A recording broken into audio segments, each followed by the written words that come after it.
अस्सलाम वालेकुम। आज हम tension and acceleration in string वाला टॉपिक कंप्लीट करेंगे। बेसिकली हम रीड भी करते जाएंगे और समझेंगे भी, डायग्राम को भी समझेंगे किस तरह इसे सॉल्व करना है। बेसिकली शुरू में ये होता है, consider a block supported by a string. अब हमने एक ब्लॉक लिया जिससे हमने स्ट्रिंग से बांध लिया उसे। The upper end of the string is fixed on the stand. अब ये आप देख रहे होंगे कि स्टैंड से हमने जोड़ लिया, तो आप देख सकते हैं कि वेट इसका डाउनवर्ड एक्ट करेगा ना। किसी भी चीज़ को अगर आप स्ट्रिंग से बांध दें तो उसका वेट किधर डाउनवर्ड एक्ट करेगा। This causes a tension T in the string, the tension T is acting upward. अब देखें, इस वजह से जब वेट नीचे की तरफ है तो टेंशन अपवर्ड हुई है इसकी। अब जब भी ऐसा हुआ करेगा ना, या जब भी जिस केस में भी हम वर्क डन को नीचे, वर्क कह रहा हूँ सॉरी, वेट को हम नीचे कंसीडर करेंगे तो ऑपोजिट साइड पे उसकी टेंशन हुआ करेगी। The tension T in the string is acting upwards at the block as the block is at rest. अब देखिए शुरू में रेस्ट पे है ना, therefore the weight of the block acting downward must be balanced by the upward tension T in the string. अब मिसाल के तौर पे वो एक ऐसी स्ट्रिंग है जो कि इतना वेट बर्दाश्त नहीं कर सकती, तो वो टूट जाएगी। अगर कर सकती है तो फिर वो उसी तरह इस पोजीशन में ही ब्लॉक रहेगा। वेट डाउनवर्ड है, टेंशन अपवर्ड है, मैंने आपको पहले ही बता दिया है। Thus the tension T in the string must be equal and opposite to the weight W of the block. अब पहली चीज़ हमने इन दो केसेस को, ये जो टेंशन से रिलेटेड जो केसेस हैं उनको समझने से पहले ये देखना है कि वेट डाउनवर्ड है और टेंशन अपवर्ड है। अब वेट नीचे क्यों है? क्योंकि ग्रेविटेशनल एक्सेलरेशन पुल कर रही है। कोई भी चीज़ हम हवा में रखें तो नीचे की तरफ आती है, और जिस वायर या जिस स्ट्रिंग की मदद से हमने इसे कनेक्ट किया हुआ है वो अपवर्ड है। बेसिकली पहला केस है vertical motion of two bodies attach to the end of a string. Basically ये वाला जो वर्टिकल वाला केस है ये पहला, that passes over a frictionless pulley. अभी देख सकते हैं आप लेफ्ट साइड पे दो ब्लॉक्स हैं, एक छोटा ब्लॉक है एक बड़ा ब्लॉक है, और ये एक पुली के मदद से लगे हुए हैं। Consider two bodies A and B of mass m1 and m2। अब आपने एक बॉडी ली मैस a1 वाली, ए में एक बॉडी है जिसका मैस m1 है, बी एक बॉडी है जिसका मैस m2 है। m1 is greater then m2, मतलब मैंने आपको पहले ही बताया कि a का मैस ज़्यादा है b से। The bodies are attach to the opposite end of an inextensible string. अब ये आप देख सकते हैं कि बॉडीज, एक पुली है बीच में और एक पुली की मदद से इन दो बॉडीज को हमने अटैच किया हुआ है। The body A being heavier must be moving downward with some acceleration. क्यों? बॉडी ए, या आप जिस तरह फॉर एग्जांपल सीसॉ होता है, अब जिस बच्चे का वेट ज़्यादा है वो सीसॉ उस साइड पे ज़्यादा नीचे की तरफ होगा एज कम्पेयर टू दूसरी साइड पे।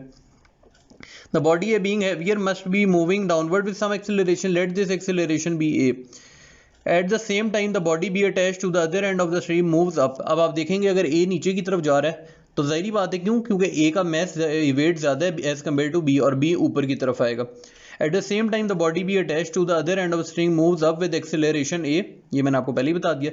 As a pulley is frictionless. अब आपने एक बात कंसीडर करनी है, वो जो कह रहा है कि जो इस पुली में इसमें कोई फ्रिक्शन नहीं हो रही। अब फ्रिक्शन नहीं होने की वजह से उसमें बहुत सी चीज़ें होंगी। फॉर एग्जाम्पल फ्रिक्शन अगर हो तो हो सकता है कहीं पे वो इतना ज़्यादा एक्शन या एक्सेलरेशन इतनी ज़्यादा प्रोड्यूस ना हो। फ्रिक्शन लेस है ये। फ्रिक्शन बेसिकली ये, जिस तरह आप फॉर एग्जांपल एक रोड पे आप अगर बॉल फेंकते हैं तो कुछ टाइम बाद वो रुक जाती है। क्यों? फ्रिक्शन की वजह से रुक जाती है। अगर फ्रिक्शन ना हो तो वो जाती रहे रुके ही ना। ये जितनी ज़्यादा स्मूथ होगी उतनी कम फ्रिक्शन होगी इसमें। ये फ्रिक्शन लेस है उसने बताया हुआ है। And tension will be same through out the string. तो इस पूरे स्ट्रिंग में, मतलब ये नहीं हो सकता किसी पॉइंट पे हो सकता है वो ज़्यादा फ्रिक्शन हो, किस साइड पे कम हो। सारे इस पूरी वायर के अंदर या पूरी स्ट्रिंग के अंदर एक ही जितनी फ्रिक्शन है, जिसकी वजह से टेंशन भी सेम है throughout the string, change नहीं हो रही इसकी value. Let the tension in the string को वो टी कह रहा है। Since the body A moves downward hence its mass weight m1g is greater than the tension T in the string. अब ये क्या हुआ है, जो पूरी वायर आपको नजर आ रही है इसमें मैंने क्या बताया, टेंशन टी है, और ए वाला जो ब्लॉक है उसका वेट ज़्यादा है, m1g ज़्यादा है। तो अगर ज़्यादा है कोई चीज़ तो उसे माइनस कर लेते हैं, m1g माइनस टी हो गया। नेट फोर्स कितनी लग रही है ये पे, m1g, और m1g के अंदर से अगर हम टेंशन माइनस कर लें तो हमें नेट फोर्स पता लग जाएगी ये पे, according to the Newton second law of motion. अब आपने पीछे पढ़ा था कि न्यूटन सेकंड लॉ होता है ma के बराबर, F इक्वल टू ma। तो अगर ये फोर्स है तो हम लेफ्ट साइड पे ma पुट कर सकते हैं, तो ये नीचे बन गया m1g minus T equal to m1a, 3.6 equation. As the body moves upward, hence its mass m2g is less than the tension। अब आप देखा होगा कि पहले केस में क्या हो रहा था, बॉडी नीचे आ रही थी इसलिए हमने माइनस किया था। अब दूसरे केस में क्या हो रहा है, बॉडी ऊपर जा रही है, इसका मतलब है टेंशन ज्यादा है एज कंपेयर टू वेट, तो हम t माइनस m2g करेंगे। इसमें उल्टा केस हो जाएगा क्योंकि टेंशन यहाँ पे ज्यादा है, वरना अगर for example m2g minus T लिखें तो वो नेगेटिव में वैल्यू आ जाएगी ना, तो हमने पॉजिटिव में लेनी है, t माइनस m2g होगी टोटल फोर्स। और ये भी इसी तरह ma के बराबर, तो ma m2a आ गया, सही हो गया। अब हमने इक्वेशन 3.6 और 3.7 ले लिए हैं। अब आप ये राइट साइड पे आप देख रहे हैं मैं सॉल्व कर रहा हूँ। बेसिकली हो ये रहा है कि जो लेफ्ट साइड की वैल्यूज़ हैं लेफ्ट साइड पे ऐड कर लें, जो राइट साइड की वैल्यूज़ हैं उन्हें मैं राइट साइड पे ऐड कर रहा हूँ। ये जैसे आप देख रहे हैं, तो ये टोटल एक्सेलरेशन आ जाती है a equal to m1 minus m2 into g divided by m1 plus m2। ठीक हो गया। अब आपने करना है ये जो 3.67 इक्वेशन आई है उसको 3.6 इक्वेशन से आपने डिवाइड कर लेना। ये जो 3.7 इक्वेशन है इसको अगर हम 3.6 इक्वेशन से डिवाइड कर दें तो ये आप देख रहे हैं मैं सॉल्व कर रहा हूँ।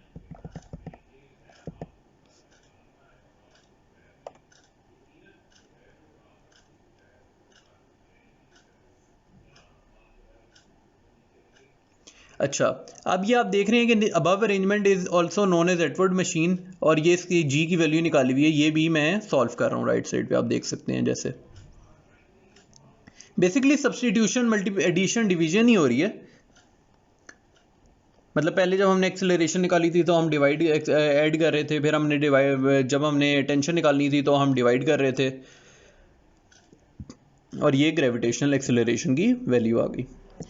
इसके बाद एटवर्ड मशीन हम देख लेते हैं। एटवर्ड machine is an arrangement of two objects of one equal masses such as shown in figure 13.12। ये जो हमने अभी हम पूरा चैप्टर टॉपिक पढ़ के आए हैं, ये वहां से जो पुली आप देख रहे हैं ये उधर से आया हुआ है। Both the objects are attached to the end of string. एक पुली है बीच में, दो स्ट्रिंग है और दोनों से अलग अलग मैस के ऑब्जेक्ट रख हमने अटैच कर दिए।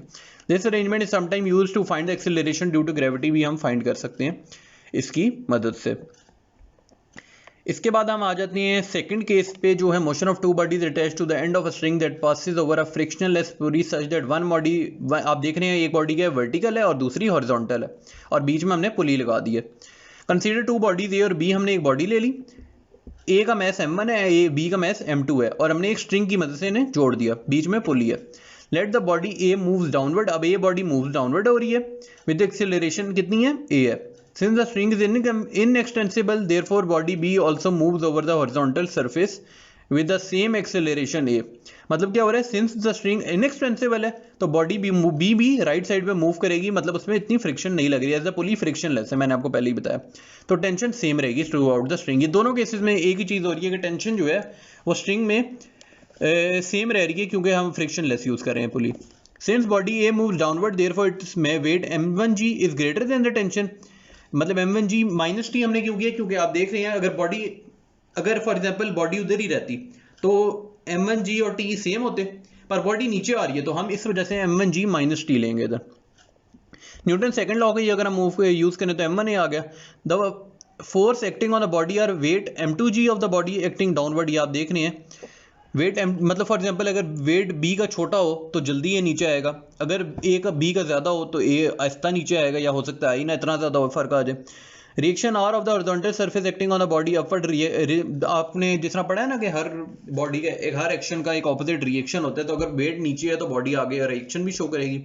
Tension T in the string pulling the body B horizontal over the smooth surface. तो टेंशन टी क्या हॉरिजॉन्टली मूव कर रही है बॉडी को, मतलब ए नीचे आ रही है तो बी वाली राइट साइड पे मूव हो रहा है। अब न्यूटन को हम सेकंड लॉ को दोबारा यूज करते हैं और दूसरे मैथ्स की निकाल लेते हैं, जो कि आ गई T इक्वल टू m2a। ठीक हो गया। अब इसमें हमने आप देख रहे होंगे कि टेंशन को ही हमने m2a के बराबर ले लिया। इसकी वजह यह है कि हॉरिजॉन्टल वर्टिकल लग ही नहीं रही। वर्टिकल फॉर एग्जांपल होती तो वो हम या तो माइनस करते या तो प्लस करते बेस्ड ऑन क्या हमारे पास कंडीशन है, पर इस वाले में हॉरिजॉन्टल है तो इसलिए T इक्वल टू m2a आ गया। अब आपने दोनों इक्वेशन देख ली, आप दोनों इक्वेशन को सीधा सीधा ऐड करें और हमारे पास एक्सेलरेशन की वैल्यू आ जाएगी। मैं ये साइड राइट साइड पे आप सॉल्व करूंगा, आप देख भी सकते हैं।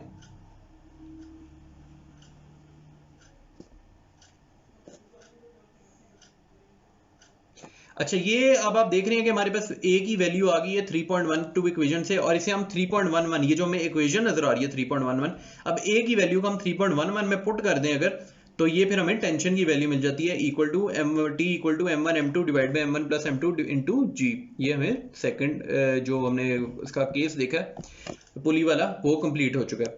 अगर तो आपको वीडियो अच्छी लगे लाइक करें, शेयर करें, सब्सक्राइब करें। Thank you so much.